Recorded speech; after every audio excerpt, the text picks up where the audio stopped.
11ാം ക്ലാസ്സിൽ പഠിക്കുന്ന എൻ്റെ എല്ലാ മക്കൾക്കും ബയോളജി മൈ പാഷനിലേക്ക് സ്വാഗതം. ഞാൻ സൗമ്യ ഹരികൃഷ്ണ. നമ്മൾ രണ്ടാമത്തെ ചാപ്റ്ററായ ബയോളജിക്കൽ ക്ലാസിഫിക്കേഷൻ സ്റ്റാർട്ട് ചെയ്തു അല്ലേ. അതിൽ നമ്മൾ വിറ്റാക്കറിൻ്റെ ക്ലാസിഫിക്കേഷനിലെ 5 കിങ്ഡംസും അവയുടെ ക്യാരക്ടറിസ്റ്റിക്സിനെ കുറിച്ച് നമ്മൾ ചർച്ച ചെയ്തു. അതിൽ ആദ്യം വരുന്നത് ആരാണ്? Kingdom Monera. നമുക്കിനി ഓരോ കിങ്ഡമായിട്ട് ഡീറ്റെയിൽ ആയിട്ട് പഠിക്കാം. മൊണീറ എന്ന് പറയുമ്പോൾ അതിൽ ആരൊക്കെയാണ് വരുന്നത്? അവർ പ്രോക്യാരിയോട്സ് ആണ്, പിന്നെ അവർ യൂണിസെല്ലുലാർ ആണ് അല്ലേ. പിന്നെ സെൽവാൾ ഉണ്ടാകാം, ഉണ്ടാകാതിരിക്കാം. പിന്നെ ഓട്ടോട്രോഫിക് ആകാം, ഹെറ്ററോട്രോഫിക് ആകാം. സെല്ലുലാർ ലെവൽ ഓഫ് ഓർഗനൈസേഷൻ എന്ന് നമ്മൾ പഠിച്ചു. അപ്പോൾ ഇന്ന് നമുക്ക് മൊണീറയെ കുറിച്ച് ഡീറ്റെയിൽ ആയിട്ട് നോക്കാം. മൊണീറ എന്ന് പറയുമ്പോൾ അതെല്ലാം പ്രോക്യാരിയോട്സ് ആണെന്ന് പറഞ്ഞു. അപ്പോൾ അതിലെ ഏറ്റവും മുമ്പിൽ നിൽക്കുന്നത് ആരാണ്? ബാക്ടീരിയ. എല്ലാത്തരം ബാക്ടീരിയയും ഇതിൽ വരും. ഏറ്റവും അബൻഡൻ്റ് ആയിട്ടുള്ള അല്ലെങ്കിൽ ഏറ്റവും സുലഭമായി ഈ ഭൂമിയിലുള്ളത് ആരാണ്? ബാക്ടീരിയ ആണ്. കാരണം ബാക്ടീരിയ പല പല സാഹചര്യങ്ങളിൽ ജീവിക്കുന്നുണ്ട്. അവയെ മണ്ണിൽ കാണാം, അല്ലെങ്കിൽ അവയെ വളരെ എക്സ്ട്രീം കണ്ടീഷൻസ്, അതായത് മറ്റ് ഒരു ജീവജാലത്തിനും ജീവിക്കാൻ കഴിയാത്ത സാഹചര്യങ്ങളിൽ പോലും ജീവിക്കാനുള്ള കഴിവുള്ള ബാക്ടീരിയകളുണ്ട്. അതായത് ഹോട്ട് സ്പ്രിങ്സ്, അവിടെ ടെമ്പറേച്ചർ എന്ന് പറയുന്നത് 100 ഡിഗ്രി സെൽഷ്യസിനടുത്താണ്. അവിടെയും ഈ ബാക്ടീരിയയ്ക്ക് സർവൈവ് ചെയ്യാൻ പറ്റും. അല്ലെങ്കിൽ ഡീപ്പ് സ്നോയിലും സർവൈവ് ചെയ്യാൻ പറ്റും. അവിടെ ടെമ്പറേച്ചർ -ആണ്. പിന്നെ അവയ്ക്ക് ഡീപ്പ് ഓഷനിൽ താമസിക്കാൻ പറ്റും. അവിടെ ഫോട്ടോസിന്തസിസ് നടക്കില്ല, കാരണം വെളിച്ചം അവിടെ എത്തുന്ന പോലുമില്ല. എങ്കിലും ഈ എല്ലാ എക്സ്ട്രീം കണ്ടീഷനിലും താമസിക്കാനുള്ള കഴിവുള്ള ബാക്ടീരിയകളും ഉണ്ട്. നോർമൽ സാഹചര്യത്തിൽ ജീവിക്കുന്ന ബാക്ടീരിയകളും ഉണ്ട്. അതുകൂടാതെ ഇതിൽ വരുന്ന മറ്റൊരു മെമ്പറാണ് മൈക്കോപ്ലാസ്മ. മൈക്കോപ്ലാസ്മ എന്ന് പറഞ്ഞാൽ ഏറ്റവും സ്മോളസ്റ്റ് ആയിട്ടുള്ള ലിവിങ് ഓർഗാനിസം ആണ്. ഈ മൈക്കോപ്ലാസ്മയ്ക്ക് കോശഭിത്തിയില്ല. അതുകൊണ്ടാണ് മൊണീറയുടെ ക്യാരക്ടർ പറഞ്ഞപ്പോൾ നമ്മൾ സെൽ വാൾ ഉണ്ടാകാം, ഉണ്ടാകാതിരിക്കാം എന്ന് പറഞ്ഞത്. കാരണം ബാക്ടീരിയകൾക്ക് എന്തുണ്ട്? സെൽ വാൾ ഉണ്ട്. അതേസമയം നമ്മുടെ മൈക്കോപ്ലാസ്മയ്ക്ക് സെൽ വാൾ ഇല്ല. ഇതൊക്കെയാണ് ഈ ഗ്രൂപ്പിൽ പെടുന്നത്. പിന്നെ ബാക്ടീരിയയുടെ ഒപ്പം തന്നെ സയനോ ബാക്ടീരിയയും ഉണ്ട്, അഥവാ ബ്ലൂ ഗ്രീൻ ആൽഗെ. ഇനി നമുക്ക് ബാക്ടീരിയയുടെ പ്രത്യേകതകൾ നോക്കാം. കാരണം ഏറ്റവും വലിയ മെമ്പർ ബാക്ടീരിയ ആയതുകൊണ്ട് തന്നെ നമുക്ക് അതിൽ ഫോക്കസ് ചെയ്യാം. അപ്പോൾ ബാക്ടീരിയ നമ്മൾ ആദ്യമായിട്ട് ഷേപ്പ് അനുസരിച്ച് പലതായിട്ട് ഡിവൈഡ് ചെയ്യാൻ പറ്റും. അങ്ങനെ 4 ഷേപ്സ് ഉണ്ട്. ആദ്യത്തേത് കോക്കസ്, പിന്നീട് ബാസിലസ്, പിന്നീട് വിബ്രിയോ, നാലാമത്തേത് സ്പൈറലം. അപ്പോൾ ഇവ തമ്മിലുള്ള വ്യത്യാസം എന്താണ്? ഈ കോക്കസ് എന്ന് നമ്മൾ എഴുതുമ്പോൾ ഇവിടെ ഒരു O ഉണ്ട് അല്ലേ. O എന്ന് പറഞ്ഞാൽ എന്താണ്? സ്പെറിക്കൽ ആണ്. അപ്പോൾ സ്പെറിക്കൽ ബാക്ടീരിയ പറയുന്ന പേരാണ് കോക്കസ്. ഇനി ബാസിലസ് എന്ന് നമ്മൾ എഴുതുമ്പോൾ 2 L ഉണ്ട് അല്ലേ. അത് റോഡ് പോലെയാണ് ഇരിക്കുന്നത്, റോഡ് ഷേപ്പ്. അപ്പോൾ ആ ബാക്ടീരിയയുടെ റോഡ് ഷേപ്ഡ് ബാക്ടീരിയയാണ് നമ്മൾ എന്ത് വിളിക്കുന്നത്? ബാസിലസ്. ഇനി മൂന്നാമത്തെ വിട്ട് 4ലേക്ക് വരും, സ്പൈറില്ലം. സ്പൈറില്ലം എന്ന പേരിൽ നിന്ന് തന്നെ നമുക്ക് മനസ്സിലാകും അതൊരു സ്പൈറൽ ഷേപ്ഡ് സ്ട്രക്ചർ ആയിരിക്കും അല്ലേ. അപ്പോൾ ഇനി നമുക്ക് ഒന്ന് ഓർത്ത് വെച്ചാൽ പോരെ, വിബ്രിയോ. അതെന്താണ്? Comma sheet. അപ്പോൾ ഷേപ്പ് അനുസരിച്ച് 4 തരം ബാക്ടീരിയ ഉണ്ട്. സ്ഫെറിക്കൽ ആണെങ്കിൽ കോക്കസ്, റോഡ് ഷേപ്ഡ് ആണെങ്കിൽ ബാസിലസ്, കോമ ഷേപ്ഡ് ആണെങ്കിൽ വിബ്രിയോ, സ്പൈറൽ ഷേപ്ഡ് ആണെങ്കിൽ സ്പൈറില്ലം. ഇനി ബാക്ടീരിയയുടെ സ്ട്രക്ചർ നോക്കിക്കഴിഞ്ഞാൽ നമുക്കറിയാം അതിൻ്റെ കോശം ഡിഫൈൻ ചെയ്തിരിക്കുന്നത് കോശസ്തരം കൊണ്ടാണ് അല്ലേ. Plasma membrane. പ്ലാസ്മ മെംബ്രെയിൻ എല്ലാ സെല്ലിലും ഉണ്ട്.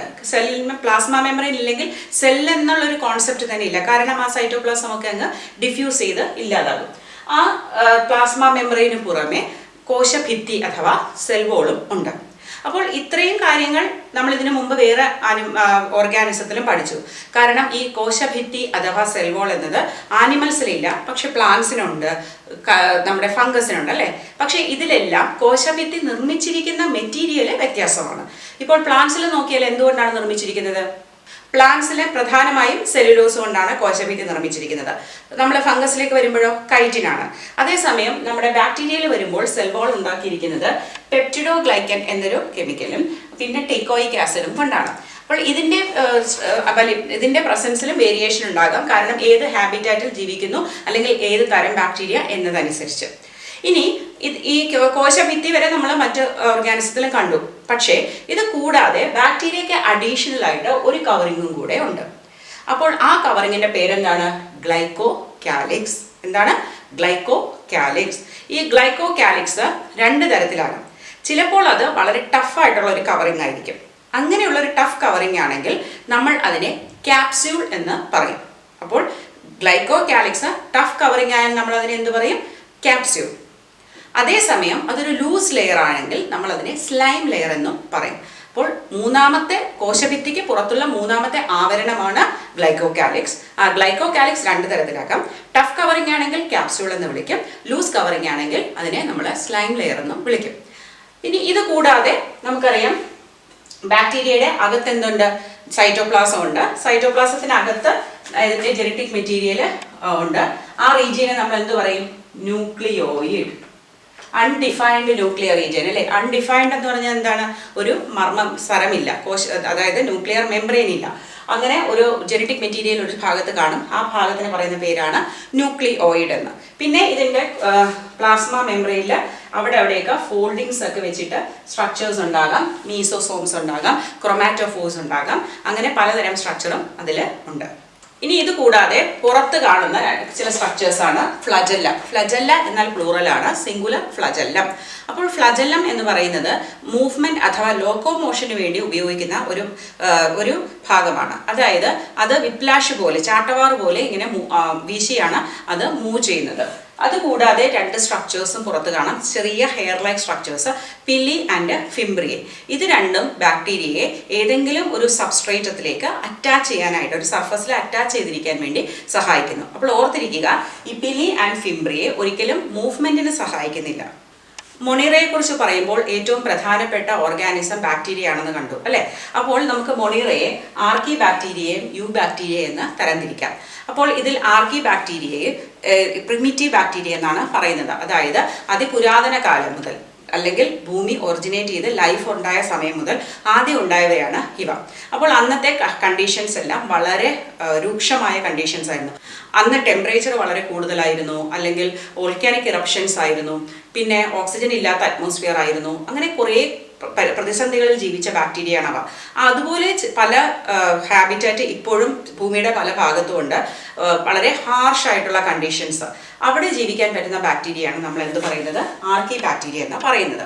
അതേസമയം നോർമൽ കണ്ടീഷനിൽ ജീവിക്കുന്ന ബാക്ടീരിയയെ നമ്മൾ യു ബാക്ടീരിയ എന്നും പറയുന്നു. യു എന്നാൽ ട്രൂ എന്നാണ് അർത്ഥം. ട്രൂ ബാക്ടീരിയ, അതായത് നോർമൽ ബാക്ടീരിയ. ഇവിടെ ആർക്കി ബാക്ടീരിയ നമുക്ക് വീണ്ടും മൂന്നായി തരംതിരിക്കാം, അവ എവിടെയാണ് കാണപ്പെടുന്നത് എന്നനുസരിച്ച്. നമ്മുടെ പശു, എരുമ, ബഫല്ലോ എന്നീ ആനിമൽസിനെയെല്ലാം നമ്മൾ റൂമിനന്റ് ആനിമൽസ് എന്നാണ് പറയുന്നത്. അതായത് അവ ഭക്ഷണം ആദ്യം വിഴുങ്ങി അവരുടെ ശരീരത്തിലെ ഡൈജസ്റ്റീവ് സിസ്റ്റത്തിൽ ഒരു പ്രത്യേക ചേംബർ ഉണ്ട്. അവിടെ വെച്ചിട്ട് പിന്നീട് അവ എടുത്ത് ചൂയിങ് ദ കഡ് എന്ന് പറയും അല്ലെ. പിന്നെ അയവെട്ടിയാണ് പിന്നെ അവർ ചവച്ച് ഇറക്കുന്നത്. കാരണം എന്തെന്ന് വെച്ചാൽ അവ കഴിക്കുന്നത് പുല്ലാണ്. പുല്ലില് പ്ലാന്റ്സ് എല്ലാം ആയതുകൊണ്ട് തന്നെ കോശഭിത്തി സെല്ലുലോസ് കൊണ്ടാണ് നിർമ്മിച്ചിരിക്കുന്നത്. നമ്മൾ പ്ലാന്റ് ബേസ്ഡ് ഫുഡ് കഴിച്ചാലും നമ്മുടെ ശരീരത്തിന് സെല്ലുലോസിനെ ദഹിപ്പിക്കാനുള്ള കഴിവില്ല. അതേസമയം ഈ ആനിമൽസ്, റൂമിനന്റ് ആനിമൽസിൽ അവരുടെ റൂമൻ എന്ന ചേംബറിനകത്ത് എന്തുണ്ട്? മെത്തനോജൻസ് എന്ന ബാക്ടീരിയ ഉണ്ട്. ഈ മെത്തനോജൻസിന് ഈ സെല്ലുലോസിനെ ഡൈജസ്റ്റ് ചെയ്ത് അപ്പോൾ ഉണ്ടാകുന്നൊരു വാതകമാണ് മീഥേൻ. അപ്പം നമുക്കറിയാം മീഥേൻ എന്നത് നല്ലൊരു ഇന്ധനമായിട്ട് ഉപയോഗിക്കാൻ കഴിയും. അപ്പോൾ ഈ ആനിമൽസ് എക്സ്ക്രീറ്റ് ചെയ്യുമ്പോൾ, വിസർജിക്കുമ്പോൾ അവരുടെ ചാണകത്തിലും എന്തുണ്ട്? ഈ മെത്തനോജൻസ് ധാരാളമായി കാണുന്നു. അതുകൊണ്ടാണ് പശുവിൻ്റെ ചാണകം കൊണ്ട് നമ്മൾ ബയോഗ്യാസ് അല്ലെങ്കിൽ ഗോബർ ഗ്യാസ് ഉണ്ടാക്കുന്നത്. അതിലെ ഏറ്റവും പ്രധാനപ്പെട്ട കോമ്പോണന്റ് എന്ന് പറയുന്നത് മീഥേൻ തന്നെയാണ്. ഇനി രണ്ടാമത്തേത് ആരാണ്? ഹാലോഫൈൽസ്. അതായത് വളരെ അധികം ഉപ്പുരസമുള്ള കണ്ടീഷനിൽ ജീവിക്കാൻ സാധിക്കുന്നവയാണ്. സാധാരണ കടൽ വെള്ളത്തിൽ മറ്റു ജീവികളും ജീവിക്കുന്നുണ്ട് അല്ലേ. നമ്മുടെ മത്സ്യങ്ങളും അതുപോലുള്ള മറ്റു പല ജീവികളും കടലിൽ ജീവിക്കുന്നുണ്ട്. പക്ഷേ ഹൈപ്പർ സലൈൻ കണ്ടീഷൻസ് ഉണ്ട്. അതായത് സലൈനിറ്റി ഒത്തിരി കൂടി, ഈ ഓസ്മോസിസ് കൊണ്ട് വേറെ ഒരു ജീവിക്കും ജീവിക്കാൻ പറ്റാത്ത ആ ഭാഗങ്ങൾ, അവിടെയും ആർക്ക് ജീവിക്കാൻ കഴിയും? നമ്മുടെ സോൾട്ട് ലവിങ് ആയിട്ടുള്ള ഹാലോഫൈൽസ് എന്ന ബാക്ടീരിയയ്ക്ക് ജീവിക്കാൻ കഴിയും. ഇനി മൂന്നാമത് വരുന്നത് തെർമോ അസിഡോഫൈൽസ്. അതായത് ഹോട്ട് സൾഫർ സ്പ്രിങ്സ് ഉണ്ട്. അവിടെയൊക്കെ ഈ ഭൂമിക്കടിയിൽ നിന്ന് നീരാവിയായിട്ടാണ് ഈ വാതകം വരുന്നത്. കാരണം അത്രയ്ക്ക് ടെമ്പറേച്ചറാണ്, 100 ഡിഗ്രി സെൽഷ്യസ് ഒക്കെയാണ് ആവറേജ് ടെമ്പറേച്ചർ. അപ്പോൾ അവിടെ വരെ ജീവിക്കാൻ കഴിവുള്ള ബാക്ടീരിയയാണ് എന്ത് പറയുന്നത്? Thermo acidophiles. അപ്പോൾ അവ ജീവിക്കുന്നതനുസരിച്ച് 3 തരത്തിലുള്ള ആർക്കി ബാക്ടീരിയ ഉണ്ട്. ആർക്കി ബാക്ടീരിയ ഏതൊക്കെയാണ്? ഒന്ന് മെത്തനജൻസ്, റൂമിനന്റ് ആനിമൽസിന് ഗട്ടിലാണ് താമസിക്കുന്നത്, അവ മീഥേൻ പ്രൊഡ്യൂസ് ചെയ്യും. 2 ഹാലോഫൈൽസ്, ഒത്തിരി സലൈനിറ്റി ഉള്ള കണ്ടീഷനിൽ ജീവിക്കുന്നു. മൂന്നാമത്തേത് തെർമോ അസിഡോഫൈൽസ്, അവയ്ക്ക് ഹോട്ട് സൾഫർ സ്പ്രിങ്സിലും താമസിക്കാൻ കഴിയുന്നു. ഇനി യു ബാക്ടീരിയ നോക്കിയാൽ നമ്മുടെ നോർമൽ ബാക്ടീരിയ ഉണ്ട്, സയനോ ബാക്ടീരിയ ഉണ്ട്. സയനോ ബാക്ടീരിയ എന്ന് പറഞ്ഞാൽ മറ്റൊരു പേര് ബ്ലൂ ഗ്രീൻ ആൽഗ എന്നാണ്. അവയ്ക്ക് ക്ലോറോഫിലിന്റെ സാന്നിധ്യം ഉള്ളത് കൊണ്ട് തന്നെ ഫോട്ടോസിന്തസിസ് നടത്താനുള്ള കഴിവുണ്ട്. ഇനി ഈ ആർക്കി ബാക്ടീരിയയുടെ സെൽ വോളിൽ പെപ്റ്റിഡോഗ്ലൈക്കൻ ഇല്ല. അതുകൊണ്ടാണ് അവയ്ക്ക് എന്ത് ചെയ്യാൻ കഴിയുന്നത്? ഈ ഹാർഷ് ക്ലൈമറ്റിൽ ജീവിക്കാൻ കഴിയുന്നത്. യു ബാക്ടീരിയ അഥവാ ട്രൂ ബാക്ടീരിയ നോക്കിയാൽ അവയ്ക്ക് ഒരു റിജിഡ് ആയിട്ടുള്ള സെൽ വാൾ ഉണ്ട്. ഒപ്പം തന്നെ അവ മോട്ടൈൽ ആണെങ്കിൽ അവയ്ക്ക് ഫ്ലജല്ലവും ഉണ്ട്. അതേസമയം രണ്ടാമത്തെ ഗ്രൂപ്പ് ഓഫ് യു ബാക്ടീരിയ ഏതാണ്? സയനോ ബാക്ടീരിയ അല്ലെ. സയനോ ബാക്ടീരിയ നമ്മൾ അഥവാ ബ്ലൂ ഗ്രീൻ ആൽഗെ എന്ന് പറയുന്നു. അപ്പോൾ ഇതിൻ്റെ പ്രത്യേകത എന്തെന്നാൽ അതിന് ക്ലോറോഫിൽ എ ഉണ്ട്. അതുകൊണ്ട് തന്നെ ഫോട്ടോസിന്തസിസ് നടത്താനുള്ള കഴിവുണ്ട്. അപ്പോൾ അത് ഓട്ടോട്രോഫിക് ആണ്. പിന്നെ ഇവ യൂണിസെല്ലുലാർ ആണ്. നമുക്കറിയാം പ്രോക്യാരിയോട്സ് അല്ലെങ്കിൽ മൊണീറയിൽ വരുന്ന എല്ലാവരും തന്നെ പ്രോക്യാരിയോട്ട് യൂണിസെല്ലുലാർ ആണ്. പക്ഷേ ഇത് യൂണിസെല്ലുലാർ ആണെങ്കിലും പല സെൽസ് കൂടി ചേർന്ന് ഒരു ചെയിൻ പോലെ അല്ലെങ്കിൽ ഒരു ഫിലമെന്റ് സ്ട്രക്ചറായിട്ട് ഫോം ചെയ്യുന്നുണ്ട്. അപ്പോൾ അല്ലെങ്കിൽ അത് കൊളോണിയൽ ഫോമായിട്ട് കാണുന്നുണ്ട്. അപ്പോൾ ഈ ഫിലമെന്റിനെ കവർ ചെയ്തിട്ട് അല്ലെങ്കിൽ ഈ കോളനിയെ കവർ ചെയ്തിട്ട് ഒരു ജെലാറ്റിനസ് ഷീത്ത് കവറിങ്ങും കൂടി ഉണ്ട്. അതുകൂടാതെ ഇവയുടെ റാപ്പിഡ് മൾട്ടിപ്ലിക്കേഷൻ ബ്ലൂം ഉണ്ടാക്കാറുണ്ട്. അതായത് ചില വാട്ടർ ബോഡികളിൽ കൂടുതൽ ന്യൂട്രീഷൻ ലഭ്യമാകുമ്പോൾ, അതൊരു വാട്ടർ പൊല്യൂഷൻ്റെ ഒരു ഫലം കൂടിയാണ്. അങ്ങനെ വരുമ്പോൾ ഈ ആൽഗ വളരെയധികം പെട്ടെന്ന് മൾട്ടിപ്ലൈ ചെയ്ത് മുഴുവൻ വെള്ളത്തിൻ്റെ ഉപരിതലത്തിൽ അത് പച്ച കളറായിട്ട് അത് മാറുന്നു. അങ്ങനെയുള്ള ഒരു പ്രതിഭാസത്തെയാണ് നമ്മൾ ആൽഗൽ ബ്ലൂം എന്ന് പറയുന്നത്. അപ്പോൾ അതിന് കാരണമാകാറുണ്ട്. പിന്നെ അതുകൂടാതെ ഇവയ്ക്ക് നൈട്രജൻ ഫിക്സ് ചെയ്യാനുള്ള കഴിവുണ്ട്. അതിന് എക്സാമ്പിൾ നമ്മൾ ഓർത്തു വയ്ക്കുക, അനാബിന, നോസ്റ്റോക്ക് എന്നീ 2 നൈട്രജൻ ഫിക്സിംഗ് സൈനോ ബാക്ടീരിയ ആണ് ഉള്ളത്. ഇവയുടെ ഫിലമെന്റസ് ഫോം നോക്കിയാൽ ചില സെൽസ് വളരെ തിക്ക് വോൾഡ് ആയിട്ടുണ്ട്. അതാണ് നൈട്രജൻ ഫിക്സേഷന് സഹായിക്കുന്നത്. അതിനെ നമ്മൾ പറയുന്ന പേരാണ് ഹെറ്റിറോസിസ്റ്റ്. ബാക്ടീരിയയുടെ ന്യൂട്രീഷനെ കുറിച്ച് പറയുമ്പോൾ ബാക്ടീരിയ എന്താകാം? ഓട്ടോട്രോഫിക്കും ആകാം, ഹെറ്ററോട്രോഫിക്കും ആകാം. അപ്പോൾ ഓട്ടോട്രോഫിക് ബാക്ടീരിയ വീണ്ടും 2 തരത്തിലുണ്ട്. കീമോ ഓട്ടോട്രോഫിക്കും ഫോട്ടോ ഓട്ടോട്രോഫിക്കും. കീമോ ഓട്ടോട്രോഫിക് ബാക്ടീരിയ എന്ന് പറയുന്നത് നൈട്രിഫൈങ് ബാക്ടീരിയ ആണ്. അതായത് അവ നൈട്രേറ്റ്സ്, നൈട്രൈറ്റ്സ്, അമോണിയ പോലുള്ള ഇനോർഗാനിക് ആയിട്ടുള്ള സബ്സ്റ്റൻസിനെ ഓക്സിഡൈസ് ചെയ്തിട്ടാണ് എനർജി ഉണ്ടാക്കി ATP പ്രൊഡ്യൂസ് ചെയ്യുന്നത്. ഇവയാണ് സാധാരണ നമുക്ക് ന്യൂട്രിയൻ സൈക്ലിങ്ങിന് ഹെൽപ്പ് ചെയ്യുന്നത്. അതേസമയം ഫോട്ടോ ഓട്ടോട്രോഫിക് ബാക്ടീരിയ പ്രകാശത്തിൻ്റെ സാന്നിധ്യത്തിൽ അതിനുള്ള ആഹാരം സ്വയം ഉണ്ടാക്കുന്നു. അതിൽ വരുന്നതാണ് purple bacteria, green sulphur bacteria എല്ലാം. ഇനി നമുക്ക് മെജോറിറ്റി ഓഫ് ബാക്ടീരിയ വരുന്ന കാറ്റഗറി എന്ന് പറഞ്ഞാൽ ഹെറ്ററോട്രോഫ്സ് ആണ്. അവയാണ് സാധാരണയായി നമ്മുടെ ഡീകമ്പോസേഴ്സ് ആയിട്ട് വർക്ക് ചെയ്യുന്നത്. അപ്പോൾ അവരുടെ മോഡ് ഓഫ് ന്യൂട്രീഷൻ എന്താണ്? സാപ്രോട്രോഫിക് അല്ലേ. അതുകൂടാതെ സിംബയോട്ടിക് അസോസിയേഷൻ ഉണ്ട്. അതായത് മ്യൂച്വലിസ്റ്റിക് അസോസിയേഷൻ, 2 സ്പീഷീസ് ഒന്നിച്ച് ജീവിക്കുകയും പരസ്പരം സഹായിക്കുകയും ചെയ്യുമ്പോഴാണ് നമ്മളതിനെ സിംബയോസിസ് എന്ന് പറയുന്നത്. അപ്പോൾ നമ്മൾ ഏറ്റവും സാധാരണമായി പറയുന്ന ഒരു ഉദാഹരണം ലെഗൂമിനസ് പ്ലാന്റ്സ്, അതായത് നമ്മുടെ പയറുവർഗ്ഗങ്ങളുടെയൊക്കെ റൂട്ട് നോഡ്യൂൾസ് ഉണ്ട് അല്ലേ. ഈ നോഡ്യൂൾസിനകത്ത് താമസിക്കുന്ന ഒരു ബാക്ടീരിയ ഉണ്ട്, അതാണ് റൈസോബിയം. അപ്പോൾ ഈ റൈസോബിയത്തിന് അറ്റ്മോസ്ഫിയറിക് നൈട്രജനെ ഫിക്സ് ചെയ്യാനുള്ള കഴിവുണ്ട്. അതുകൊണ്ടാണ് നമ്മൾ ക്രോപ്പ് റൊട്ടേഷനിലൊക്കെ ഈ നെല്ലൊക്കെ നടുമ്പോൾ അല്ലെങ്കിൽ അതിനിടവിളയായിട്ട് നമ്മൾ പയറുവർഗ്ഗങ്ങൾ കൃഷി ചെയ്യുന്നത്. അപ്പോൾ മണ്ണിലെ നൈട്രജൻ്റെ അളവ് സ്വാഭാവികമായിട്ടും കൂടുകയാണ് ചെയ്യുന്നത്. അതുകൂടാതെ നോൺ ലെഗുമിനസ് ആയിട്ടുള്ള പ്ലാന്റ്സിൽ കാണുന്ന ഒരു സിംബയോട്ടിക് ബാക്ടീരിയയുടെ പേരാണ് ഫ്രാങ്കി എന്നത്. അതുകൂടാതെ ചില ബാക്ടീരിയ പാരസൈറ്റിക് ആയിട്ടുണ്ട്. വിബ്രിയോ ടൈപ്പാണ് അതിന് എക്സാമ്പിൾ.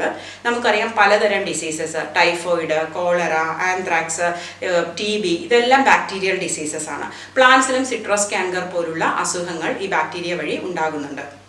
റീപ്രൊഡക്ഷനെ കുറിച്ച് സംസാരിക്കുകയാണെങ്കിൽ മെജോറിറ്റി ഓഫ് ബാക്ടീരിയയും ബൈനറി ഫിഷനാണ് സ്വീകരിച്ചിരിക്കുന്നത്. അതായത് അത് ഓരോ സെല്ലിനും 2ആയിട്ട് ഡിവൈഡ് ചെയ്യുന്നു.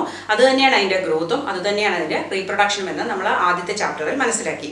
ഇനി ചിലതിൽ എന്തുണ്ട്?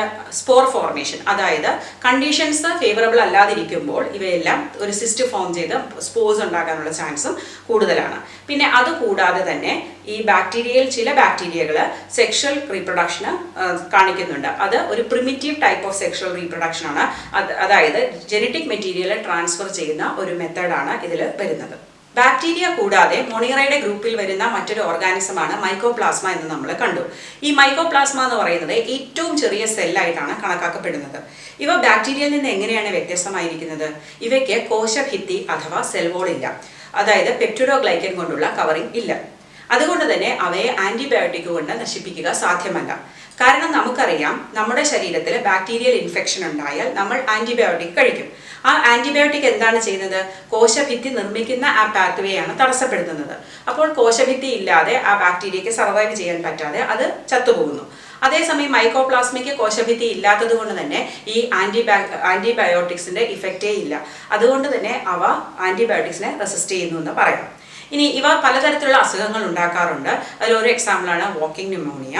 പിന്നെ ഇത് പാരസൈറ്റ് ആയിട്ട് ജീവിക്കും, പ്ലാന്റ്സിൽ, ആനിമൽസിൽ, അല്ലെങ്കിൽ സാപ്രോട്രോഫിക് ആയിട്ടും ജീവിക്കാറുണ്ട്.